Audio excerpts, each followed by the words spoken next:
top focus right now is a statement by former Punjab Chief Minister Charanjit Singh Channi in the parliament today, where he was heard advocating for Khalistani separatist terrorist Amritpal Singh, who is lodged in Assam's Dibrugarh district under the National Security Act.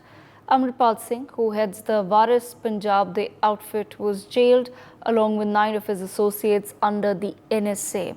He was arrested in Moga's Road village after him and his supporters on the 23rd of February last year barged into the Ajnala police station, breaking barricades, brandishing swords and guns, and they clashed with the police personnel in an attempt to free one of his aides from custody.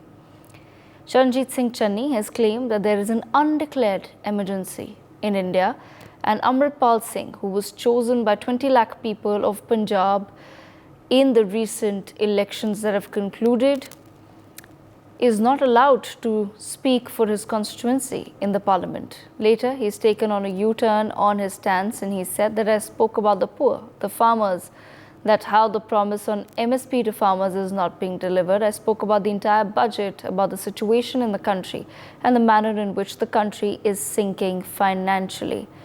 Meanwhile, BJP leaders have slammed Channi over his statement and have said that the idea of a Khalistani, who of course comes from a legacy of the Khalistan movement, which resulted in the assassination of India's former Prime Minister Indira Gandhi, is being hailed by a Congress member of Parliament. The BJP has also questioned the silence of the Congress party and its crucial leaders like Rahul Gandhi, Mallikarjun Kharge, Sonia Gandhi and Priyanka Gandhi on the matter. Before moving into the discussion, let's quickly listen into what Channi said.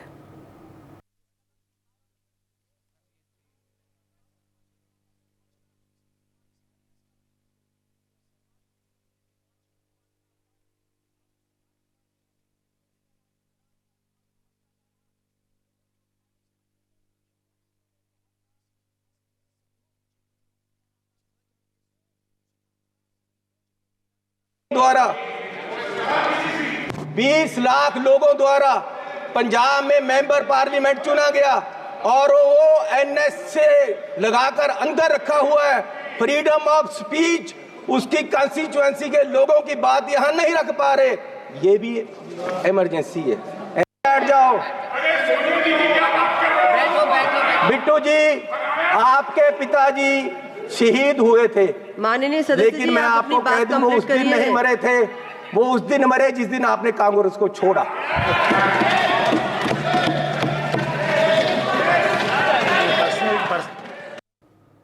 All right, so there you heard it. I want to begin by bringing in Anil Sareen, Secretary General of Punjab BJP, into the conversation. Anil Sareen, how does the BJP respond to this allegation raised by the Congress party in Parliament, where they're saying that there's an undeclared emergency in India?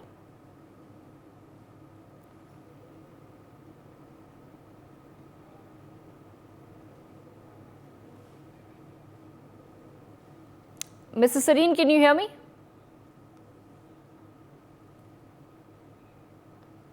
Okay, Anil Sareen not with us. Let me bring in Manasvi Thapar into the conversation as well. Manasvi, yeah, is it enough for the Congress MP to have made the statement that he did and then try to backtrack on it, given that he has very clearly spoken about Amritpal Singh in Parliament? Yes, the law of the country allowed an Amritpal Singh to contest elections. Yes, it continues to be a mystery as to why Amritpal Singh was elected to Parliament despite his past.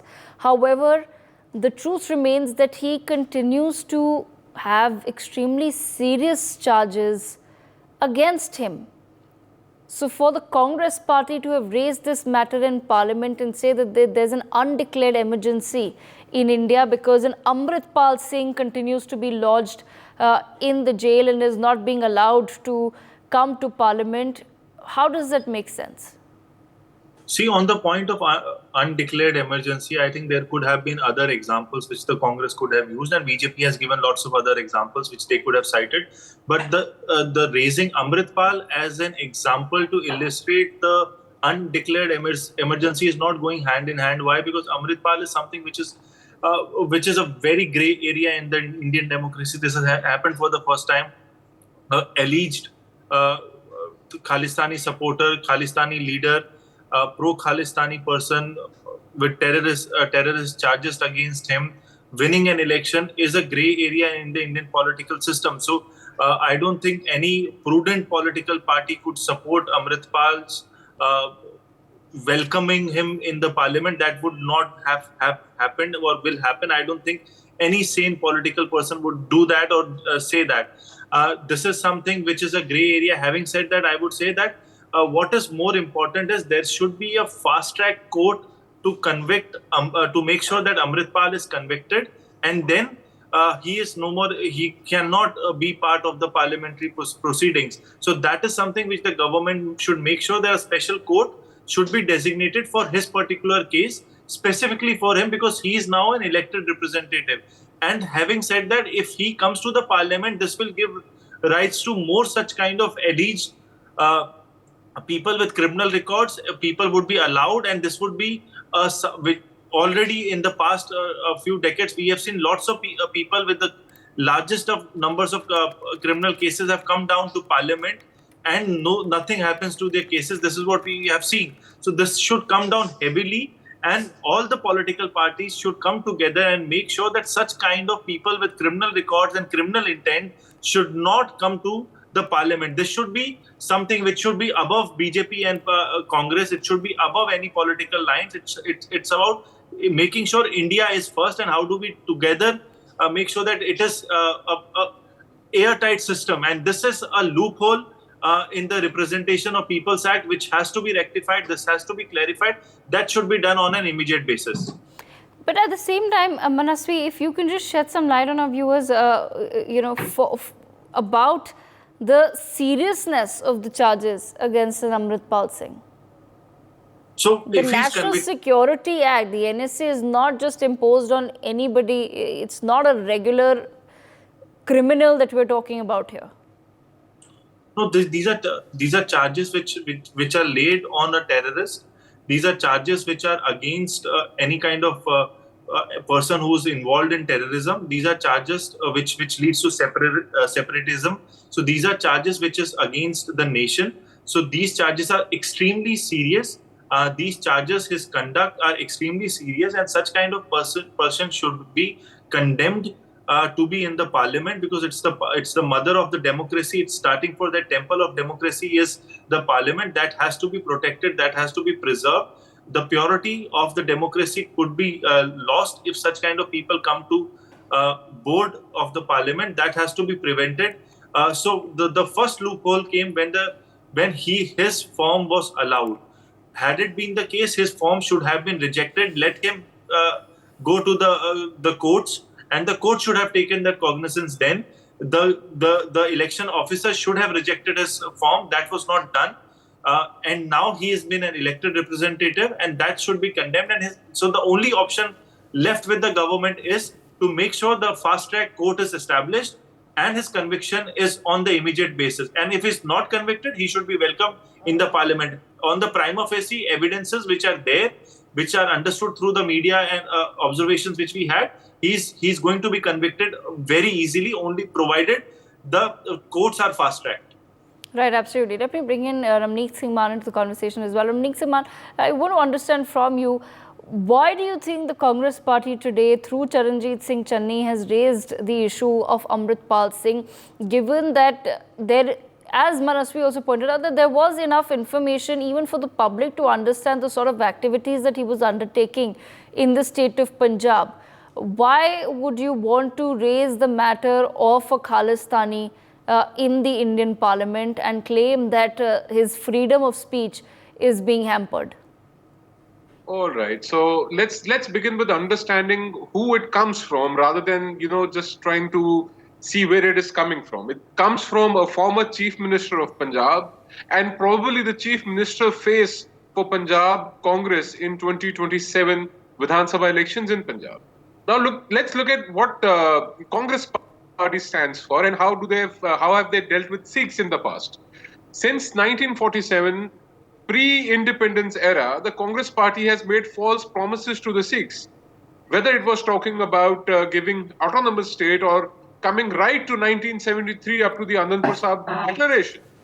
The trifurcation of Punjab, the issue of Chandigarh, the 1984 Blue Star, the demolition of Shri Akal Takht Sahib, the Congress party has done so much. And I mean, not to forget rising of the monster of Khalistan, just to counter the Akalis, political gains in Punjab. They're again playing with fire. They're playing with fire that cannot control. And mind you, it's the same Congress party which has lost 2 prime ministers to terrorism and 1 sitting chief minister of Punjab to terrorism. Let's understand, this is coming from Charanjit Singh Channi, under whose regime, when the Prime Minister of India came to Punjab after the assassination of Rajiv Gandhi, it was the first real threat to the life and security of a sitting Prime Minister of this country. So there is a lot to talk about when it comes to the Congress party. So I now feel that they are again trying to ride on a horse. And by the way, I must also mention very clearly here, when you talk about Sikhs and you talk about Channi in the same breath, you need to realize that Channi is actually a crypto. He may appear like a Sikh, but he may not be one. So let's get to that also. Now the thing is, Congress has been playing with idea, they've been toying with the idea of getting in good terms with the extremist elements.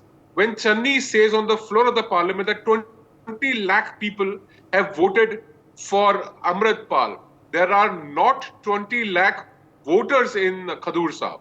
The total number of poll vote is under 10 lakhs. So he's exaggerating, he's giving false figures, he's giving false numbers. So what is the reason? You also try and understand, just a day before, the leader of opposition, Rahul Gandhi, was meeting farm leaders inside parliament in the cabin of the LOP. This is the same protest which was initially pushed and thrust by the Congress party. It is the same Kisan Andolan where after a gap of about 30 years, the Khalistan movement again gained momentum in Punjab. So they have been responsible not just for disturbance in Jammu and Kashmir, not just for disturbance in Manipur, not just for disturbance in Punjab.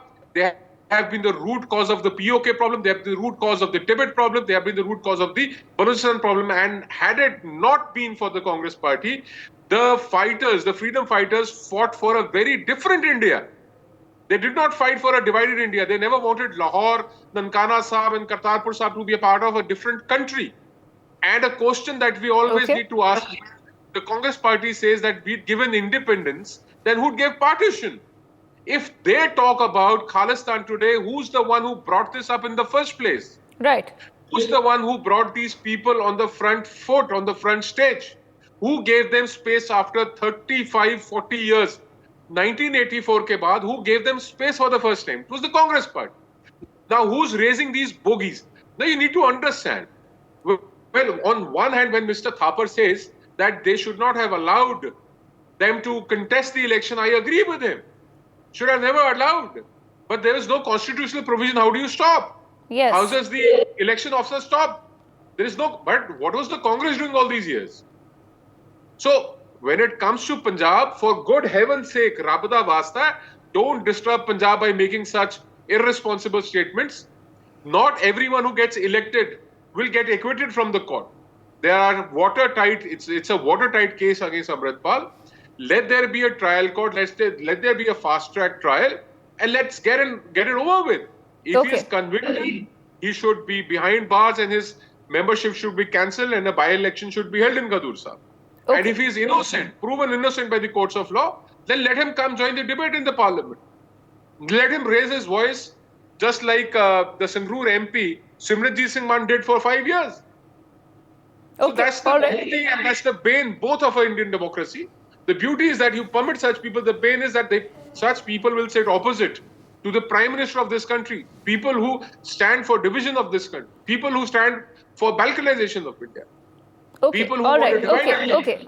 Mr. Man, I'll come back to you. Game. Yes, okay. Anil Sareen, bring you into the conversation. Anil Sareen, I just want to understand from the BJP's perspective, what was the BJP's reading and understanding of what happened in the constituency where Amritpal Singh was in fact voted to power? Is there a worry as to the sort of narrative that has been going on in Punjab for a long time, and what really is the BJP's plan of action to then counter this Khalistani narrative?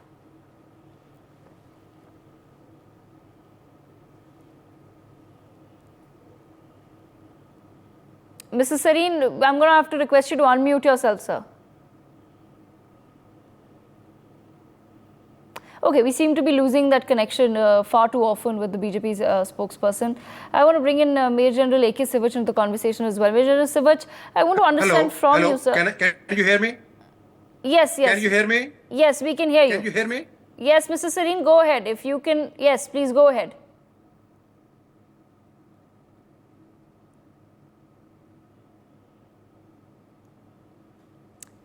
Okay, we'll try to fix that connection with Anil Sareen. Major General A.K. Sivach, please repeat the question for me. Please repeat the question for me. Mr. Sareen, what was the BJP's reading of Amritpal Singh actually winning the election? It's one thing that the law of the land allowed him to contest the elections, but the fact that he's won the election also from Punjab, now his name is being raised in Parliament. What is the BJP's plan of action to then counter the Khalistani narrative?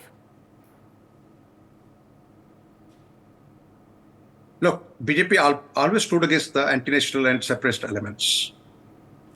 We are committed for the integrity of the country, for the peace of the country.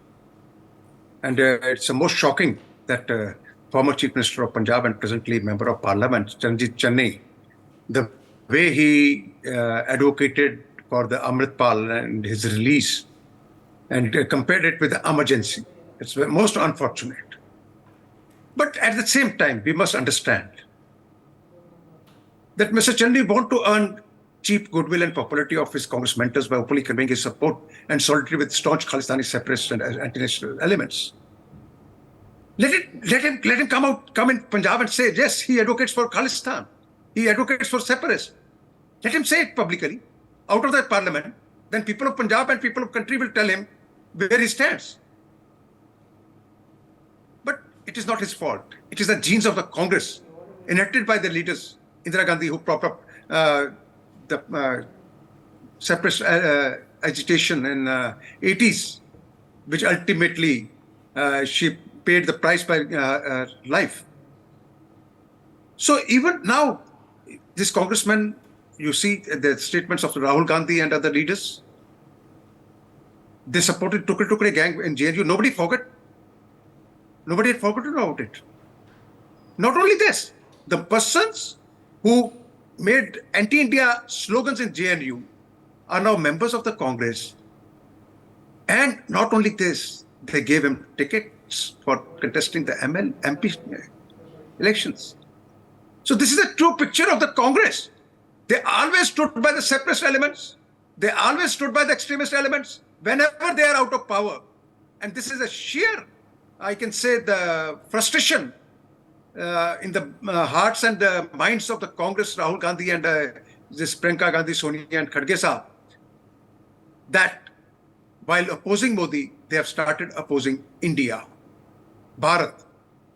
And this is most unfortunate part of the politics. Country never expected such a type of politics from the years-old Congress. Okay, I want to bring in Major General A.K. Sivach into the conversation as well. Major General A.K. Sivach, while of course nobody in the parliament then raised the matter further, the Congress party has distanced itself from the statements made by Charanjit Singh Channi. But where does the buck stop, and where does this trend end that parliamentarians will say whatever they want and the party, rather than condemning it, will just silently distance itself from it, hoping that the conversation around it will die in the next few hours or maybe the next day, because that's just the sort of world that we live in today?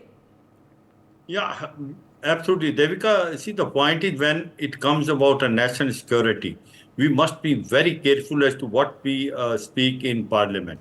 it has got a lot of meaning because the whole country is listening to it, and not only national but also international. See, as on today, we must understand what is the ground situation. The ground situation is that the K2 desk of Pakistan is very, very active. That is Khalistan and Kashmir issue. They have already started and activated the south of Pir Punjab. There are a number of terrorists which have already infiltrated there. These terrorists possibly have also come from the plains of Jammu, also from Punjab, and they would have made a tunnel. So the point is, when you pass such a statement, you are giving a leverage to the people who are playing with the security of the nation, and you cannot become lenient on that. This Khalistan movement is a pet word as far as the Pakistani ISI is concerned. They are trying to revive it. See what's happening in Pakistan, that the Hindus and Sikhs otherwise are marginalized. What happened in Nankana Sahib, everyone knows, with basically the Granthi of Nankana Sahib, his daughter was also kidnapped. But when it comes to Khalistan, the ISI is going in a big way. Remember last year or last time when Congress government was only there, that time the BSF was given basically area of jurisdiction behind IB by about 50 kilometers. The reason was this: the drones which have been used by the Pakistan ISI to send this drugs as well as weapon and ammunition is a cause of concern. So necro-terrorism is coming in a big way in Pakistan, is coming a big way from Pakistan in Punjab. That is a cause of worry to us. As far as the security status of Punjab is concerned, we should be very careful whether it is a party A, B or C. When it comes to national security, they must think 10 times before passing any comment in the parliament. And point very well taken as far as my co-panelists are there, that the court of this country, the Supreme, in case if there is an NSA and he has been penalized or punished, if he has done wrong, which possibly he has done, he has been a Khalistani sympathizer, but should he be not found guilty, then obviously he can come in parliament. But the point is larger than this. When we are passing this sort of comments in parliament, we must understand what are the ground realities. The ground realities are not very good.